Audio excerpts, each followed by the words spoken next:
ഉൽപ്പത്തി പുസ്തകം അധ്യായം 25. അബ്രഹാം വേറൊരു ഭാര്യയെ പരിഗ്രഹിച്ചു. അവൾക്ക് കേതുറ എന്ന് പേര്. അവൾ സിമ്രാൻ, യോക്ഷാൻ, മെധാൻ, മിഥ്യാൻ, ഇഷ്ബാക്ക്, ശൂവക് എന്നിവരെ പ്രസവിച്ചു. യോക്ഷാൻ ശെബായെയും ദേദാറായെയും ജനിപ്പിച്ചു. ദേദാറാന്റെ പുത്രന്മാർ ആശൂരിൻ, ലത്തൂഷീം, ലെവൂമരിൻ എന്നിവർ. മിഥ്യാന്റെ പുത്രന്മാർ ഏഫ, ഏദർ, ഹനോക്ക്, അബീദ, എൽദാഗ എന്നിവർ. ഇവർ എല്ലാവരും കേതുറയുടെ മക്കൾ. എന്നാൽ അബ്രഹാം തനിക്കുള്ളതൊക്കെയും ഇസ്ഹാക്കിന് കൊടുത്തു. അബ്രഹാമിനുണ്ടായിരുന്ന വെപ്പാട്ടിയുടെ മക്കൾക്കോ അബ്രഹാം ദാനങ്ങൾ കൊടുത്തു. താൻ ജീവനോടിരിക്കുമ്പോൾ തന്നെ അവരെ തൻ്റെ മകനായ ഇസ്ഹാക്കിൻ്റെ അടുക്കൽ നിന്ന് കിഴക്കു ദേശത്തേക്ക് അയച്ചു. അബ്രഹാമിൻ്റെ ആയുഷ്കാലം 175 സംവത്സരം ആയിരുന്നു. അബ്രഹാം വയോധികവും കാലസമ്പൂർണവുമായി നല്ല വാർദ്ധക്യത്തിൽ പ്രാണനെ വിട്ട് മരിച്ചു. തൻ്റെ ജനത്തോട് ചേർന്നു. അവൻ്റെ പുത്രന്മാരായ ഇസ്ഹാക്കും ഇസ്മയേലും കൂടി മമ്രയ്ക്കരികെ സോഹറിൻ്റെ മകനായ എഫ്രായെന്ന ഹിത്യൻ്റെ നിലത്ത് മക്പേല ഗുഹയിൽ അവനെ അടക്കം ചെയ്തു. അബ്രഹാം ഹിത്യരോട് വിലയ്ക്ക് വാങ്ങിയ നിലത്ത് തന്നെ അവിടെ അബ്രഹാമിനെയും അവൻ്റെ ഭാര്യയായ സാറയെയും അടക്കം ചെയ്തു. അബ്രഹാം മരിച്ച ശേഷം ദൈവം അവൻ്റെ മകനായ ഇസ്ഹാക്കിനെ അനുഗ്രഹിച്ചു. ഇസ്ഹാക്ക് ബെർലഹായ് മോയ്ക്കരികെ പാർത്തു.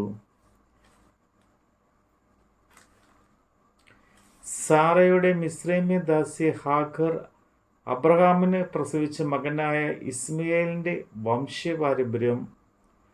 അവരുടെ വംശപാരമ്പര്യ പ്രകാരം പേരായി ഇസ്മയേലിൻ്റെ പുത്രന്മാരുടെ പേരുകൾ ആവിത്. ഇസ്മയേലിൻ്റെ ആദ്യജാതൻ നെബയോത്ത്, കേദാർ, അക്ബയേൽ,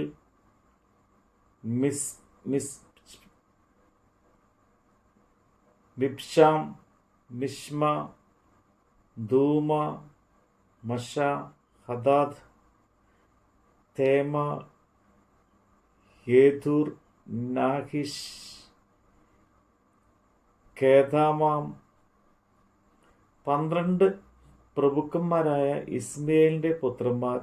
അവരുടെ ഊരുകളിലും പാളയങ്ങളിലും വംശമായി ഇവർ ആകുന്നു. അവരുടെ പേരുകൾ ഇവ തന്നെ. ഇസ്മയേലിൻ്റെ ആയുഷ്കാലം 137 സംവത്സരം ആയിരുന്നു. അവൻ പ്രാണനെ വിട്ട് മരിച്ചു. തൻ്റെ ജനത്തോട് ചേർന്നു. ഹവീല തുടങ്ങി ആശൂരിലേക്ക് പോകുന്ന വഴിയിൽ മിസ്രൈമിന് കിഴക്കുള്ള ഷൂർ വരെ അവർ കുടിയിരുന്നു. അവൻ തൻ്റെ സകല സഹോദരന്മാർക്കും എതിരെ പാർത്തു. അബ്രഹാമിൻ്റെ മകനായ ഇസ്ഹാക്കിൻ്റെ വംശ പാരമ്പര്യമാവിത്. അബ്രഹാം ഇസ്ഹാക്കിനെ ജനിപ്പിച്ചു. ഇസ്ഹാക്കിന് 40 വയസ്സായപ്പോൾ അവൻ പദ്ദാൻ ആരാമിലുള്ള ആരാമനായ മെഥുവേലിൻ്റെ പുത്രിയും ആരാമനായ ലാബാന്റെ സഹോദരിയുമായ റിബാക്കയെ ഭാര്യയായി പരിഗ്രഹിച്ചു. തൻ്റെ ഭാര്യ മച്ചിയായിരുന്നുകൊണ്ട് ഇസ്ഹാക്ക് അവൾക്ക് വേണ്ടി യഹോവയോട് പ്രാർത്ഥിച്ചു. യഹോവ അവൻ്റെ പ്രാർത്ഥന കേട്ടു. അവൻ്റെ ഭാര്യ റിബേക്ക ഗർഭം ധരിച്ചു. അവളുടെ ഉള്ളിൽ ശിശുക്കൾ തമ്മിൽ തിക്കിയപ്പോൾ അവൾ, ഇങ്ങനെയായാൽ ഞാൻ എന്തിന് ജീവിക്കുന്നു എന്ന് പറഞ്ഞ് യഹോവയോട് ചോദിപ്പാൻ പോയി. യഹോവ അവളോട്, 2 ജാതികൾ നിന്റെ ഗർഭത്തിൽ ഉണ്ട്, 2 വംശങ്ങൾ നിന്റെ ഉദരത്തിൽ നിന്ന് തന്നെ പിരിയും. ഒരു വംശം മറ്റേ വംശത്തിലും ശക്തിപ്പെടും. മൂത്തവൻ ഇളയവനെ സേവിക്കും എന്ന് അരുളി ചെയ്തു. അവൾക്ക് പ്രസവകാലം തികഞ്ഞപ്പോൾ ഇരട്ട പിള്ളകൾ അവളുടെ ഗർഭത്തിൽ ഉണ്ടായിരുന്നു. ഒന്നാമത്തവൻ ചുവന്നവനായി പുറത്തു വന്നു. മേൽ മുഴുവനും രോമം കൊണ്ടുള്ള വസ്ത്രം പോലെ ഇരുന്നു. അവന് യേശാവ് എന്ന് പേരിട്ടു. പിന്നെ അവൻ്റെ സഹോദരൻ പുറത്തു വന്നു. അവൻ്റെ കൈ യേശാവിൻ്റെ കുതിക്കാൽ പിടിച്ചിരുന്നു. അവന് യാക്കോബ് എന്ന് പേരിട്ടു.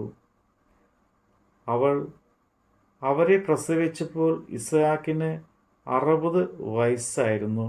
കുട്ടികൾ വളർന്നു. യേശാവ് വേട്ടയിൽ സമർത്ഥനും വനസഞ്ചാരിയും യാക്കോബ് സാധുശീലനും കൂടാരവാസിയും ആയിരുന്നു.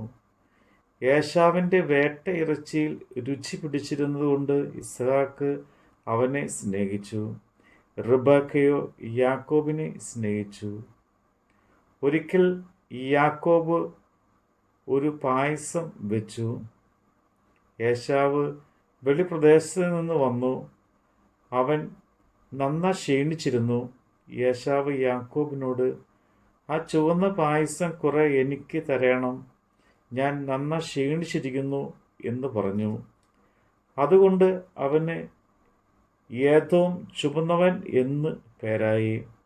നിന്റെ ജ്യേഷ്ഠാവകാശം ഇന്ന് എനിക്ക് വിൽക്കുക എന്ന് യാക്കോബ് പറഞ്ഞു.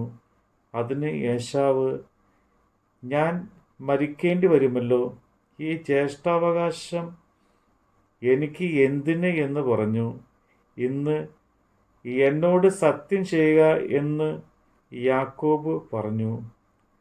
അവൻ അവനോട് സത്യം ചെയ്തു. തൻ്റെ ജ്യേഷ്ഠാവകാശം യാക്കോബിന് വിറ്റു. യാക്കോബ് യേശാവിന് അപ്പവും പയറുകൊണ്ടുള്ള പായസവും കൊടുത്തു. അവൻ ഭക്ഷിച്ച് പാനം ചെയ്ത് എഴുന്നേറ്റ് പോയി.